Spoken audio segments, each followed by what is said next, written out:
শাবক, অন্যদিকে যদি একটি সিংহ এক জায়গায় হয়, একটি সিংহ যখন হুঙ্কার ছুড়ে মারে তখন হাজারো লক্ষ।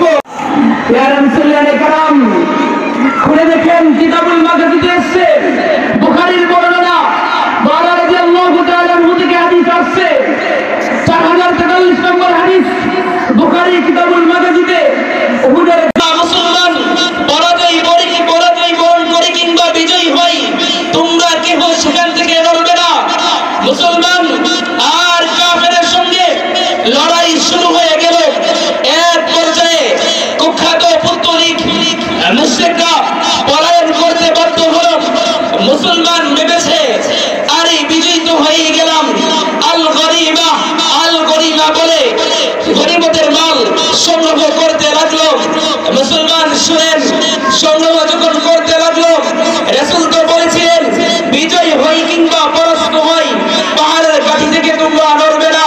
কিন্তু সাহাবায়ে কেরাম আনন্দ চিত্রে ভেবেছে বিজয়ী হয়ে গেছে, আল গরিমা বলে বিজয়ে ওই গরিবদের মাল সংগ্রহ করতে লাগলো। ওইদিকে কুফফার চুপ বেঁধে কূপ মেরেছে তথা কুফফার চতুর্দিক থেকে এসে মুসলমানদের উপর অতর্কিত হামলা শুরু করেছে। এর ফলে মুসলমান কিছুটা পিছু হটতে বাধ্য হয়ে গেল। এতে করে আবু সুফিয়ান পাহাড়ের উঁচুতে উঠে বলতে লাগলো, আফিল কওমি মুহাম্মদ সাল্লাল্লাহু আলাইহি সাল্লাম কি কওমের মাঝে বেঁচে আছে? তখন রাসূল বললেন, লা তুজিবুহু, তোমরা কোনো জবাব দিও না। তারপর আবার আবু সুফিয়ান স্লোগান উঠালো, আফিল কওমি ইবনে আবি কুহাফা, অর্থাৎ আবু বকর সিদ্দিক কি বেঁচে আছে? তখন রাসূল বললেন, লা তুজিবুহু, তোমরা কোনো জবাব দিও না। তারপর আবার পুনরায় আবু সুফিয়ান বললেন, কওমের মাঝে কি ওমর ইবনুল খাত্তাব বেঁচে আছে? তখন রাসূল বললেন, জবাব দিও না। একথা বলার পর আবু সুফিয়ান ডিক্লার ছুড়ে মারলেন। আবু সুফিয়ান বললেন, এরা সকলে মৃত্যুবরণ করেছে, যদি এরা বেঁচে থাকতো তাহলে অবশ্যই এরা আমার কথার প্রত্যুত্তর দিত। একথা শোনার পর হযরত ওমর ইবনুল খাত্তাব ফালাম ইয়ামলিক ওমর নাফসাহু, ওমর নিজেকে সংবরণ করতে পারে নাই। তখন ওমর বলেছিলেন, হে কাফের, হে আল্লাহর দুশমন, আল্লাহ এদেরকে বাঁচিয়ে রেখেছেন তোদেরকে লাঞ্ছিত, অবহেলিত, দীক্ষিত, অপমানিত করার জন্য।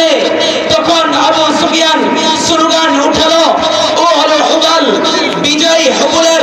হুবল কি? হুবল হচ্ছে এদের এক মূর্তির নাম, যে মূর্তির সম্মুখে এরা সেজদাবরত হয়, মূর্তির সম্মুখে সেজদা দেয়। সেই কথা বলার পর রাসূল বললেন, তোমরা উত্তর দিচ্ছ না কেন?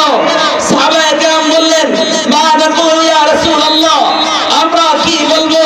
রাসূল আকরাম সাল্লাল্লাহু আলাইহি সাল্লাম বলেন, কুলু, বলুন, আল্লাহু আ'লা ওয়া আজাল, আল্লাহ বলেন, আল্লাহ মহান। একথা বলার পর আবু সুফিয়ান আবার বললেন, লানাল উজ্জা এদের আরেক দেবতার নাম, আরেক ভাস্কর্যের নাম, সেটার পূজা তারা করত। আর সে বলেন, লানাল উজ্জা ওয়ালা উজ্জা লাকুম, আমাদের উজ্জা দেবী আছে, তোমাদের উজ্জা মদদগার নাই। রাসূল বলেন, কি হলো, তোমরা জবাব দিচ্ছ না কেন?